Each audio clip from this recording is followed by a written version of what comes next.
မေရခေါ်ပြောတယ်တာရဲ့ဒီနှစ်စဘာပေါ်ရဲ့အမေသားကိုရှင်ပြုမယ်နော်ငါသားလေးကိုရှင်ပြုမယ်ဟုတ်ကဲ့မေအေးဥပ္ပိစိမ့်စိမ့်သင်္ကန်းဝါဝါနဲ့သားကိုရင်ရဲ့တပိတ်တော်တဲ့ဆွန်းလောင်းရတဲ့အရာသာအမေတို့မူးစုပဲစုနဲ့စုလာတာသုံးဝါဝက်ပါနော်သားတပိတ်တော်တဲ့အမေဆွန်းလောင်းကျင်တယ်ဟဲ့အဖေဆွန်းလောင်းကျင်တယ်မြတ်စွာဘုရားအတွက်တဝါတရားတော်အတွက်တဝါသံဃာတော်အရှင်သူမြတ်များအတွက်တဝါသုံးဝါတော့ဝက်ပါသားရဲ့ဝက်မယ်အမေပေါ့လိမ္မာတဲ့သားညကြချစ်သူနဲ့ချင်းတွေ့တယ်ရှင်ဘဏဝါဝက်မယ်စိတ်ကူတော့အမေကတော့သုံးဝါပြောတယ်ကျမတဝါပဲအာမခံနိုင်မယ်နော်ရှင်ဘသူကသုံးနဲ့စောင့်နေမှာတော့ချစ်သူကပြောလိုက်တော့အမေကိုသွားပြန်ချွဲညကြအမေအဖေလည်းလဲတဲ့ဆင်းရတာပင်မမှာတယ်မြေသုံးဝါကြီးမရပါဘူးလားတဝါလောက်တော့ပေါ့မလုပ်ပါနဲ့သားရဲ့ပေါ့မေကအမျက်ကြီးကြတော့ဟုတ်ပါပြီအမေပေါ့ထားပါတော့ဒီမှာချစ်သူ2ယောက်ရှိတယ်ယောက်ျားလေးချစ်သူက16နှစ်မိန်းကလေးချစ်သူက15နှစ်ဒီမိန်းကလေးကသူကိုယ်တည်းကြည့်တဲ့ချစ်သူကိုဥယျင်လို့ခေါ်တယ်ရွယ်သူချင်းကြတော့မိန်းကလေးကလည်း15နှစ်ယောက်ျားလေးကလည်း15နှစ်ရွယ်သူချင်းချစ်သူကြတော့ကိုယင်လို့ခေါ်တယ်ယောက်ျားလေးချစ်သူက15နှစ်မိန်းကလေးက16နှစ်ကြီးနေရင်မောင်ရင်လို့ခေါ်တယ်တို့လူမျိုးကဥယျင်ဆိုတာအကိုရွယ်သူချင်းကြတော့ကိုရင်ကိုယ်ရဲ့ငယ်တဲ့ချစ်သူကြမောင်ရင်လို့ခေါ်တယ်ဒါကြောင့်မမလေးပြုတ်ဥယျင်အဝင်မှာသာဝေတော့ဘောဓိရွှေချောင်းဆိုတာတရက်ပင်နေပိန်းနေပင်နေမဟုတ်ဘူးအကိုလို့ခေါ်တာဟဲ့ဥယျင်ဆိုတာနဲ့သစ်ပင်စိုက်ပြီနော်တော်စိုးတယ်နော်စာမဖတ်ဘူး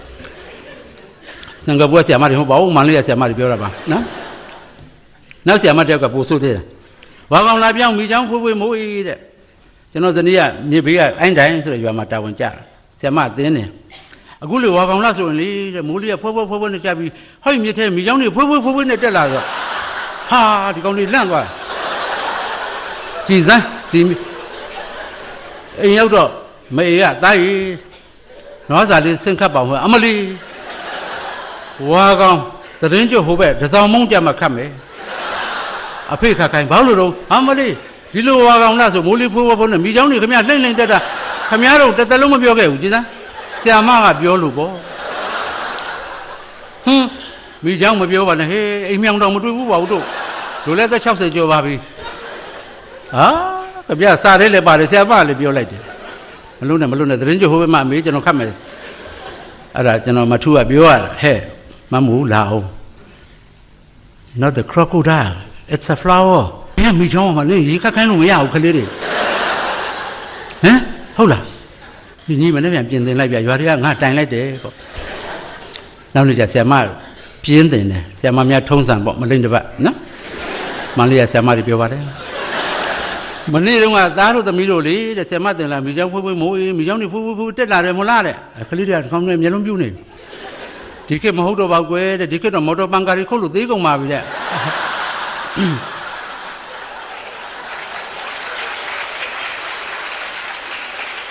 စာမဖတ်တော့ကြုံတယ်လို့ကြားတယ်လို့သင်တာအတန်းထဲမှာ90ရှိရင်ဒီဆရာမ16နှစ်လောက်အလုပ်လုပ်တယ်ဆိုမြောက်တာကြည့်တော့ဘယ်လောက်အမှားတွေများလိုက်မလဲနော်စာဖတ်ကြပါပေါ့နော်နောက်ဆရာမလေးတယောက်ကတော့အတန်လေးနဲ့သင်တာသူကစာပလွင်ရင်မပိုက်ပါလို့ကျောင်းတော်ကိုတဲ့လိုက်မဲပြင်းဟာတော်လိုက်တာသမီးလာပေါင်းဘယ်ကသမီးဘယ်သူသင်ပေးတော့ဆိုတီတီစီယာအေးအတန်လေးနဲ့သင်ရတယ်ခလေးတွေကိုအဲ့လိုသမီးသိတဲ့ဘောကြတာပဲအတန်နဲ့သင်ပါကွယ်ပေါ့ကျေးဇူးတင်ပါတယ်ဆရာနင်းစာပလူဆိုတာဘာတော့ဆရာကလည်းစာလေးရဲ့ပလွေလေးရဲ့ပေါ့တဲ့ကြီးတော့စာလေးနဲ့ပလွေလေးဘုန်းကြီးเจ้าဘာသွားလောက်အောင်မှာတော့ဘုန်းကြီးကစာတော့ထားပါတော့ပလွေပါလောက်အောင်မှာတော့ဟာခိကဘာဖြစ်တယ်ခဏလူငယ်တွေနည်းနည်းကောက်အောင်မှာ popular culture ပေါ့ရေပန်းစားနေကျွန်တော်တို့ပြောခဲ့တဲ့ခိတကျွန်တော်တို့ပြောတဲ့ကြပြကိုယ်ပိုင်ရှိတယ်လို့ကျွန်တော်တို့ပြောနေရင်းနေကျွန်တော်တို့လူငယ်တွေကိုကျွန်တော်တို့ကလက်ဆင့်ကမ်းရတော့မယ်နှစ်ပေါင်း2000ကျော်ဘိုးဘွားမိဘအမြတ်ကတာဝန်ကျေခဲ့ကြပြီဒီရင်ကျေးမှုအမွေနှစ်အထုပ်ကိုကျွန်တော်တို့လွှဲပေးရမယ်လူငယ်တွေကိုကျွန်တော်တို့ကြည့်တဲ့အခါနှလုံးသားတွေမာကျောနေကြတယ်အုံတော်တကားဖွင့်ထားတယ်ကမ္ဘာမှာ world medalist ရွှေတံဆိပ်တွေရ LCCN ဆိုပထမပဲဘာဆိုတရုတ်စကားပြောပထမပဲဂျပန်စကားပြောဆိုလဲပထမပဲမြန်မာလူငယ်တွေတော်လိုက်တာနဲ့အုံနောက်တကားကြီးဖွင့်ပြီးနှလုံးသားတကားကိုပိတ်ထားတဲ့အခါစာနာစရာရှိလို့လည်းမစာနာတတ်ခံစားစရာရှိလို့လည်းမခံစားတတ်တဲ့ဘဝတွေဖြစ်နေတယ်တချို့သောလူငယ်များလူကြီးသူမတွေ့လို့ဥညွတ်မှမသိကိုဝန်ဆောင်မိခင်များကားပေါ်တက်လာလို့ဖယ်ရမှမသိမျက်နှာလွှဲနေတယ်စသဖြင့်နှလုံးသားတွေကျွန်တော်တို့လူငယ်တွေမှာအုံနောက်တကားတွေပဲဖွင့်ပြီးနှလုံးသားတကားမဖွင့်တဲ့အခါကျတော့စာနာတတ်သောမြန်မာတို့ရဲ့ချစ်စရာကောင်းသောယဉ်ကျေးမှုသည်တဖြည်းဖြည်းတိမ်ကောလာနေတယ်Semi culture ပေါ့မနေ့တိုင်းကျွန်တော်တို့ကိုတကားလာခောက်နေတယ်ခလေးတွေကိုလည်းပြစ်မတင်နဲ့ယဉ်ကျေးမှုအစ်စ်တွေကတကားကိုမနေ့တိုင်းခောက်နေတယ်ဖွင့်လိုက်ရင်အစ်စ်ဖြစ်နေပြီချက်ချင်းယဉ်ကျေးမှု instant culture coffee တို့ချက်ချင်းဖောက်တဲ့ coffee မုံကိုကျွန်တော်ရေထဲမှာပျော်တဲ့နိပညာတွေ့ပြီးတဲ့နောက်ပိုင်း instant ချက်ချင်းဖြော်တောက်လို့ရပြီကျွန်တော်ငယ်တော့မဟုတ်ဘူးအမေတို့က coffee ဖြော်ရင်အိုးကြီးနဲ့တည်ရတယ်ဒီနေ့ဆိုတော့ coffee မုံထက်နိုးစီထက်တရားထက်တောက်ကြည့်တော့ချိုလွန်းတော့ရင်နွေးထက်ပေါ့သွားတော့ coffee မုံထည့်ရင်နဲ့တစ်ခွက်စာဖြော်တာဓာတ်ဝန်းနဲ့တစ်လုံးရနော်အဖေစုမှာဆိုလို့နောက်ဖေးသွန်ပြရနော်အခုကတော့ ready made instant everything instant coffee တို့ instant ပဲ noodle ခောက်ဆွဲ instant ပဲဓာတ်ပေါက် instant ပဲအင်ကြီး ready made ပဲဟိုတော့လို့ဆက်ဆရာစီသွားပြီးတော့အကြာကြီးစောင့်မနေရဘူးကျွန်တော်တို့ကုန်းဆောင်မှာဆက်ဆရာဦးသန်းနဲ့ကျွန်တော်အကိုအပ်တဲ့အင်ကြီးကျွန်တော်ဝေ့ရတယ်ကြာလုံးလို့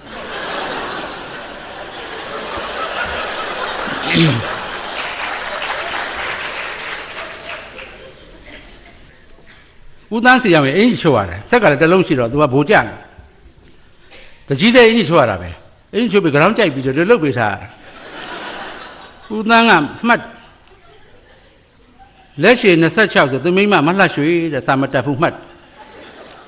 လက်ရှိ260တဲ့ခါတိုင်းတယ်ခါ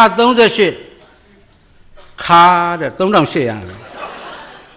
အင်ကြီးတော့ထွက်လာတာပဲဘယ်လိုလင်မယားနှစ်ယောက်ညှိတယ်မသိဘူးဒါပေမဲ့ကျွန်တော်တို့အမေကသွားရေးလို့ကျွန်တော်ကိုချုပ်ထားတဲ့အင်ကြီးတွေကသေးသေးလေးဖြစ်ပြီးဘယ်လိုမှစွတ်မရတော့သူ့ဖြည့်ရှင်းနေရလဲကောင်းတယ်မင်းကွာကိုညီလေးညာလိုက်ပါဟာအငယ်ကောင်ပေးပါလားအခုတော့မဟုတ်တော့ဘူး ready made ပဲကျွန်တော်တို့နော် hang me down ဘောချပြီးသားမှာဆိုတော့ခစ်ကနေလာပြီး ready made ဘာဝတ်ချင်တယ်လဲအကုန်အစင်တယ်ကျယ်သီးလေးတက်လိုက်ရုံပဲ ready made စားတော့လဲ fast food junk food take away food အသင့်စားနိုင်တာဒီလမ်းပြီးဝယ်စားရုံပဲအဲ့တော့ကျွန်တော်တို့ဘာဖြစ်လာလဲဆိုတော့throw away စားပြီးလွန့်ပြစ်ဖြစ်သူနှစ်ယောက်မြန်မာတို့ရဲ့ချစ်ချင်းမြတ်တာယူမြေကြသေရပံတက်တဆုံးဆိုတော့ကျွန်တော်တို့မိဘဘိုးဘွားများရဲ့မေတ္တာအပေါ်ဇနီးသားသမီးအပေါ်ထားသောတစ္ဆာတရားတွေ throw away ဖြစ်သွားရင်ဘယ်လိုလုပ်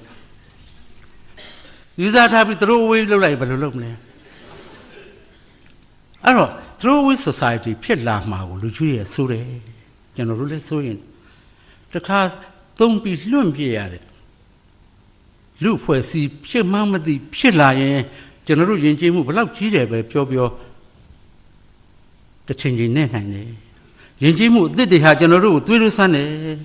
that throws things away without using them again နောက်တစ်ခါထပ်ပြီးကျွန်တော်တို့သုံးလို့မရဘူးပြီးရင်လွန့်ပလိုက်တယ်ဆိုတော့စိတ်ဓာတ်တွေတဖြည်းဖြည်းလူငယ်တွေကြားထဲဝင်လာတယ်ကျွန်တော်တို့အဖေဝတ်တဲ့စွတ်ကျေကအဖေဝတ်မရဘူးဆိုရေစစ်ဖြစ်သေးတယ်ရေစစ်ကဘလို့မှလုံမရတော့ဘူးဆိုအမေကတူဘပေါ်ဝါလုပ်သေးတာတူဘပေါ်ဝါကမှသုံးမရဘူးဆိုမိဖို့ချံရောက်တာစွတ်ကျေတစ်ထက်3နှစ်လောက်ကောင်းသုံးအင်မတန်မြန်နိုးကြကိုယ့်ရင်ကပစ္စည်းလေးအင်မတန်မြန်နိုးကြကိုလင်သားသစ္စာရှိကြတယ်ကိုဇနီးပေါ်သစ္စာရှိတယ်သားသမီးတွေကိုဝေဝေမျှမျှချစ်တဲ့အင်မတန်ကြီးမားသောယဉ်ကျေးမှုသို့တော်လည်းပဲယဉ်ကျေးမှုအသစ်တွေကကျွန်တော်တို့လာပြီးတကားခောက်တဲ့အခါ throw away society ဖြစ်သွားမှာကျွန်တော်တို့သိဆိုတယ်ဒါကြောင့်ကျွန်တော်တို့ကလေးတွေလည်းပြစ်မတင်နဲ့နေ့စဉ်နဲ့မြအသစ်တွေပေါ်ထွန်းတယ်မျက်စိကမခံနိုင်ဘူးမျက်စိကမလိုက်နိုင်ဘူးနော်ဒါကိုကျွန်တော်တို့ visual chaos ဖြစ်အမြင်ကတောင်းကနေဖြစ်ကုန်ပြီ